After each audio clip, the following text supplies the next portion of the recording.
நீங்கள் இணைந்திருப்பது தமிழ் கதிரின் இரவு நேர பிரதான செய்திகளோடு. முதலில் தலைப்புச் செய்திகள்.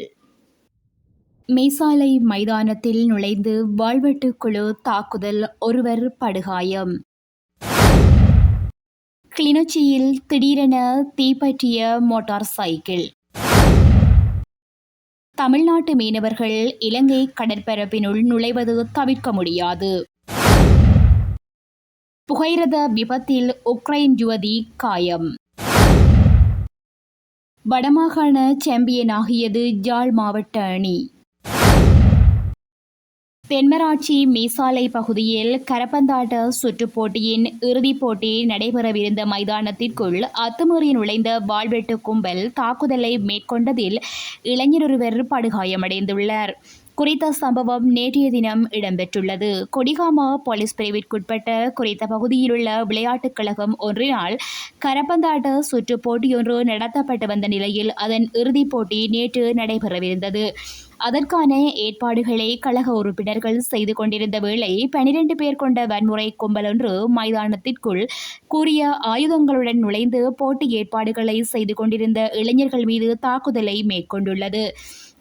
குறித்த தாக்குதல் சம்பவத்தில் இளைஞர் ஒருவர் படுகாயமடைந்துள்ளார். இந்நிலையில் அவர்களை துரத்திச் சென்ற பொதுமக்கள் அவர்களில் 4 பேரை மடக்கி பிடித்து மின்கம்பங்களில் கட்டி வைத்துள்ளனர். சம்பவம் தொடர்பில் தகவல் அறிந்த கொடிகாமா போலீசார் சம்பவ இடத்திற்கு சென்று மின்கம்பங்களில் கட்டி வைக்கப்பட்டிருந்த 4 மீட்டு அவர்களை கைது செய்து போலீஸ் நிலையத்தில் தடுத்து வைத்துள்ளனர். அத்துடன் ஏனைய தாக்குதலாளிகளையும் கைது செய்வதற்குரிய நடவடிக்கைகளை போலீசார் மேற்கொண்டுள்ளனர்.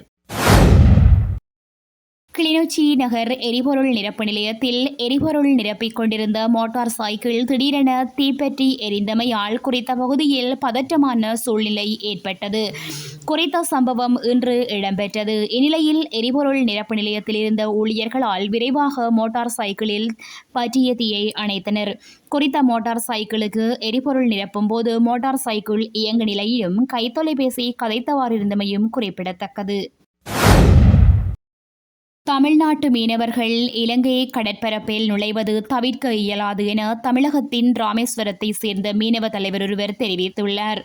இலங்கை மீனவர்களின் வாழ்வாதாரத்தை ஒருபோதும் பாதிக்கும் நோக்கம் தமிழக மீனவர்களுக்கு கிடையாது எனவும் அவர்களின் பிரச்சினைகளை உணர்ந்து சகோதர மனப்பான்மையுடனேயே தாம் செயற்படுவதாகவும் ராமேஸ்வரத்தில் உள்ள அனைத்து இயந்திரமயமாக்கப்பட்ட படகு உரிமையாளர்கள் சங்கத்தின் தலைவர் ஜேசுராசா தெரிவித்துள்ளார்.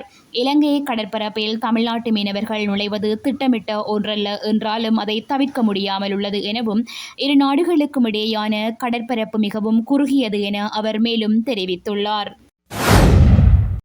கொழும்பு கோட்டையிலிருந்து பதுளை நோக்கி சென்ற உடரட்ட மினிகே ரயிலில் பயணித்த வெளிநாட்டு யுவதியொருவர் ரயில் பாதையில் உள்ள சுரங்கத்தில் மோதி விபத்துக்குள்ளாகி படுகாயமடைந்துள்ளார்.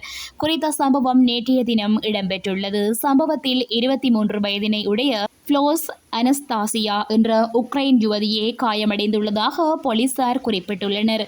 இலங்கைக்கு சுற்றுலா வந்திருந்த இவர் குடும்பத்தாருடன் எல்ல பகுதிக்கு ரயிலில் பயணித்துக் கொண்டிருந்த போது ஒஹியா மற்றும் பெட்டிபல ரயில் நிலையங்களுக்கு இடையில் அமைந்துள்ள சுரங்கப்பாதையில் மோதி விபத்துக்குள்ளாகி காயமடைந்துள்ளதாக தெரிய வருகிறது. காயமடைந்த யுவதி தியத்தலாவை வைத்தியசாலையில் சிகிச்சைக்காக அனுமதிக்கப்பட்டு மேலதிக சிகிச்சைக்காக பதுளை பொது வைத்தியசாலைக்கு மாற்றப்பட்டுள்ளார். வடமாகாண உதைப்பந்தாட்ட தொடரின் இறுதி ஆட்டத்தில் யாழ் மாவட்ட அணி வெற்றியை பதிவு செய்து வடமாகாண சாம்பியனாக தெரிவு செய்யப்பட்டது. இறுதிப் போட்டி இன்று மாலை இடம்பெற்றது. இறுதிப் போட்டியில் வடமாகாண அணியை எதிர்த்து மன்னார் மாவட்ட அணி மோதியது. ஆட்ட நேர முடிவில் 5-0 என்ற கோல் கணக்கில் யாழ் மாவட்ட அணி வெற்றி பெற்றது. யாழ் மாவட்ட அணி சார்பாக விக்னேஷ் 2 கோல்களையும் யூட்சுமன், ஞானரூபன், எனிஸ்டன் தலா ஒவ்வொரு கோலினையும் பெற்றுக் கொண்டனர். உறுமய தேசிய வேலை திட்டத்தின் கீழ் மன்னார் மாவட்ட மக்களுக்கு காணி உறுதிகளை வழங்கும் நிகழ்வு மன்னார் நகரசபை மண்டபத்தில் இன்று நடைபெற்றது. இத்திட்டத்தின் கீழ் மன்னார் மாவட்டத்திற்கு 5000 காணி உறுதிகள் வழங்கப்படவுள்ள நிலையில் அவற்றில் 442 உறுதிகள் ஜனாதிபதி ரணில் விக்ரமசிங்கவினால் வழங்கப்பட்டன. குறித்த நிகழ்வில் கிராமிய பொருளாதார இராஜாங்க அமைச்சர் ஹாதர் மஸ்தான், வடக்கு மாகாண ஆளுநர் PSM சார்ல்ஸ், நாடாளுமன்ற உறுப்பினர்களான செல்வம் அடைக்கலநாதன், குணசிங்கம் திலீபன் மற்றும் மன்னார் வவுனியா மாவட்டங்களிலிருந்து வருகை தந்த மக்கள், அரசு அதிகாரிகள் உள்ளிட்ட பலரும் கலந்து கொண்டிருந்தனர். நாட்டில் சீமெந்து, கம்பி உள்ளிட்ட கட்டுமான பொருட்களின் விலைகள் வீழ்ச்சியடைந்து வருவதால் கட்டுமான பணிகளை மீண்டும் தொடங்குமாறு தேசிய கட்டுமான தொழிலாளர் சங்கம் பொதுமக்களிடம் கோரியுள்ளது. கடந்த காலத்தில் நாடு எதிர்கொண்ட பொருளாதார நெருக்கடியுடன் ரூபாயின் பெறுமதி வீழ்ச்சி மற்றும் பல காரணிகளால் கட்டுமானத் துறையின் பொருட்கள் மற்றும் மூலப்பொருட்களின் விலைகள் வேகமாக அதிகரித்திருந்தன. இந்நிலையில் பொருளாதாரம் மீட்சியடைந்துள்ள நிலையில் தற்போது அவற்றின் விலையில் வீழ்ச்சி காணப்படுவதாக தேசிய கட்டுமான தொழிலாளர் சங்கம் குறிப்பிட்டுள்ளது. இந்தியாவிற்கு விஜயம் மேற்கொண்டுள்ள கிழக்கு மாகாண ஆளுநர் செந்தில் தொண்டமான் இந்திய திரைப்பட நடிகர் ரஜினிகாந்தை சந்தித்துள்ளார்.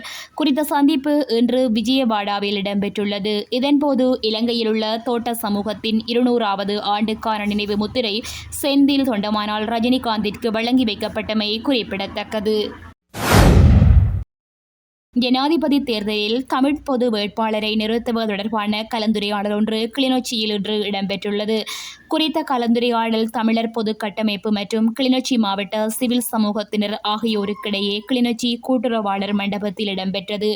இந்த கலந்துரையாடலில் பேராசிரியர் ரே கணேசலிங்கம், அரசியல் ஆய்வாளர் நிலாந்தன், அரசியல் ஆய்வாளர் சியா ஜோதிலிங்கம் மற்றும் மாவட்டத்தின் சிவில் அமைப்புகளின் பிரதிநிதிகள் என பலரும் கலந்து கொண்டு கருத்துக்களை வழங்கியுள்ளனர். இத்துடன் செய்திகள் நிறைவடைகின்றன. மேலும் செய்திகளை அறிந்து கொள்ள எமது இணையதளமான www.tamilkadir.com என்ற இணையதளத்துடன் இணைந்திருங்கள். அத்துடன் உடனுக்குடன் செய்திகளை காணொளி வடிவில் அறிந்து கொள்ள எமது யூடியூப் சேனலை சப்ஸ்கிரைப் செய்து இணைந்திருங்கள்.